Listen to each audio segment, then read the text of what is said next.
गौरव एक युवा फोटोग्राफर था जो अपने कैमरे के साथ पहाड़ी क्षेत्र में छुट्टियां बिता रहा था। ये जगह उसकी कला के लिए एक आदर्श स्थान थी। प्राकृतिक सुंदरता, पहाड़ों की ठंडी हवाएं और नीला आसमान। लेकिन उस दिन उसकी मुलाकात सायरा से हुई और उसकी सारी योजनाएं बदल गई। सायरा सफेद साड़ी में लिपटी हुई थी, जो उसके शरीर के हर मोड़ को बहुत ही आकर्षक तरीके से दिखा रही थी। उसके लंबे काले बाल हवा में लहराते हुए और उसका चेहरे पर हल्की मुस्कान, सब कुछ गौरव के लिए जैसे एक आदर्श दृश्य था। उसका रूप सादगी से भरा था, फिर भी वो सुंदर था। उसकी आंखें गहरी और रहस्यमयी, जैसे वो किसी अन्य दुनिया से आई हों। गौरव की नज़रें बार बार सायरा पर रुक रही थीं। उसकी साड़ी में लिपटे बदन की नाजुकता, उसकी चाल और उसके खामोश अंदाज ने उसे मंत्रमुग्ध कर दिया। उसे ये महसूस हुआ कि वो जिस लड़की को देख रहा है, वो सिर्फ उसकी तस्वीर के लायक नहीं है, बल्कि उसकी पूरी दुनिया बदल सकती है। वो अपनी इच्छाओं को छिपाने की कोशिश करता, लेकिन सायरा की ओर खिंचता चला जाता। वो अपने कैमरे में सायरा को पकड़ने की कोशिश करता है, लेकिन हर बार कैमरा उसे धुंधली तस्वीर दिखाता है। क्या तुम मुझे खुद को अपनी तस्वीर में लेने की अनुमति दोगी? गौरव ने हिचकते हुए पूछा। उसकी आवाज में एक हल्की उत्तेजना थी, जिसे वो खुद भी महसूस कर रहा था। सायरा ने हंसी में कहा, कभी कभी कुछ चीजें तस्वीरों में नहीं आती गौरव। उसकी आवाज में एक रहस्य था जो गौरव को और अधिक आकर्षित कर गया। वो इस बात पर हैरान तक नहीं हो पाया कि उसको उसका नाम कैसे पता है। गौरव की आंखों में अब एक नई ख्वाहिश थी। वो नहीं चाहता था कि सायरा सिर्फ उसकी आंखों में हो, वो चाहता था कि वो उसकी दुनिया का हिस्सा बने, उसकी हर तस्वीर में समा जाए। लेकिन कैमरे में वो हर बार गायब हो जाती। क्या ये सच में कोई तकनीकी समस्या थी, या फिर वो एक पहेली? बरसात तेज हो गई थी और गौरव का मन था कि वो सायरा से और बात करे। सायरा ने उसे अपने घर बुलाया। गौरव बिना किसी सवाल के उसके साथ चल पड़ा। लेकिन जैसे ही वो सायरा के घर के पास पहुंचा, उसे महसूस हुआ कि एक पड़ोसी जो सामने खड़ा था, उसे एक अजीब तरीके से घूर रहा था। गौरव को भीतर एक अजीब सी घबराहट महसूस हुई।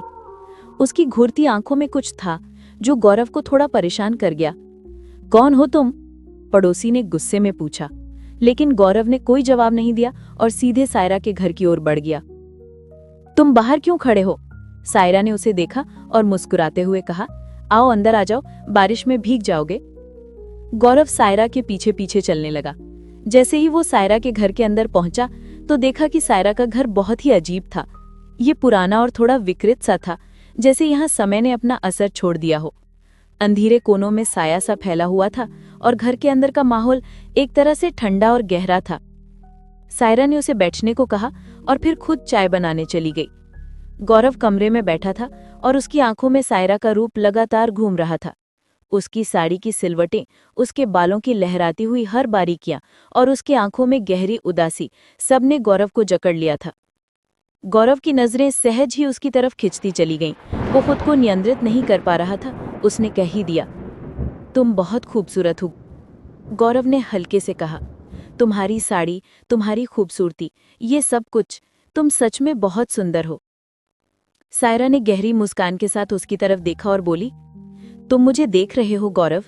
क्या तुम समझ सकते हो कि अगर मैं तुम्हें अपना ये शरीर सौंप दूं, तो क्या तुम इसका ख्याल रख पाओगे?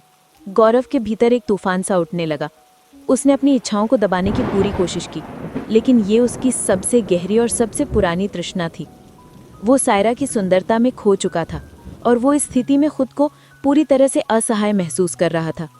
मैं थोड़ा भूखा हूँ, क्या मैं बाहर से कुछ खाने के लिए ले आऊँ? गौरव ने कहा। सायरा ने उसे देखा और कहा, नहीं तुम मत जाओ, क्या तुम मुझे छोड़कर चले जाओगे? सायरा का अचानक से यूं अजनबी पर अपना अधिकार जमाना गौरव को समझ नहीं आया। गौरव ने इसे हल्के से झुड़कते हुए कहा, नहीं मैं तो बस बाहर से कुछ खाने का लाकर आता हूँ। लेकिन सायरा ने कहा, ठीक है, तुम यहाँ रहो, मैं तुम्हारे लिए खाना लाती हूँ, लेकिन मुझे तुमसे कुछ बहुत ज़रूरी बात करनी है और तुम ही मेरी मदद कर सकते हो। गौरव को ये सुनकर और भी उलझन हुई। ये क्या सच में इतना महत्वपूर्ण है? क्या वो मुझसे कुछ छिपा रही है? कुछ देर बाद दरवाजे पर फिर से दस्तक हुई। ये वही पड़ोसी था जिसने पहले गौरव को घूर कर देखा था। उसके चेहरे पर घबराहट थी और उसकी आंखों में एक डर था। तुम यहाँ क्या कर रहे हो? पड़ोसी ने घबराते हुए पूछा। तुम अकेले आए थे? नहीं, एक लड़की थी ना मेरे साथ में, इस घर की मालकिन। कौन लड़की? वो तो बहुत पहले अपने परिवार के साथ गायब हो चुकी थी। गौरव की धड़कन तेज हो गई। लेकिन वो तो यहाँ है, मैं उसकी तस्वीरें खींचने की कोशिश कर रहा था, लेकिन कैमरा हमेशा उसे सही से नहीं दिखाता। पड़ोसी ने गहरी सांस ली और कहा, तुमसे इतना ही कहना चाहता हूँ, यहाँ कुछ ठीक नहीं है। वो लड़की, तुम्हें सच में सावधान रहना चाहिए। गौरव को अब पूरी तरह से घबराहट महसूस हो रही थी। क्या वो सच में किसी भूतिया लड़की से मिल रहा था या फिर ये कोई और बात थी? वो समझ नहीं पा रहा था कि क्या हो रहा है। गौरव डर से कांपते हुए उस कमरे में गया जहां सायरा ने उसे बुलाया था। जैसे ही उसने दरवाजा खोला, उसकी आंखों के सामने एक चौंकाने वाला दृश्य था। सायरा का शरीर बिस्तर पर पड़ा था, उसकी आंखें बंद थी और उसकी त्वचा सफेद हो चुकी थी। वो बेहोश थी, लेकिन मरी हुई नहीं। गौरव का दिल एक बात को थम सा गया। ये क्या है? वो बुदबुदाया, क्या वो सच में मरी हुई है या फिर कुछ और? लेकिन तभी पीछे से सायरा की आवाज आई। उसने पलटकर देखा और वही मुस्कान थी जो उसने पहले देखी थी। वो उसकी आंखों में एक रहस्यमयी चमक के साथ खड़ी थी।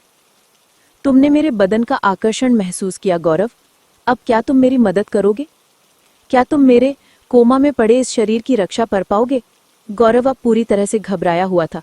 वो समझ नहीं पा रहा था कि क्या करे।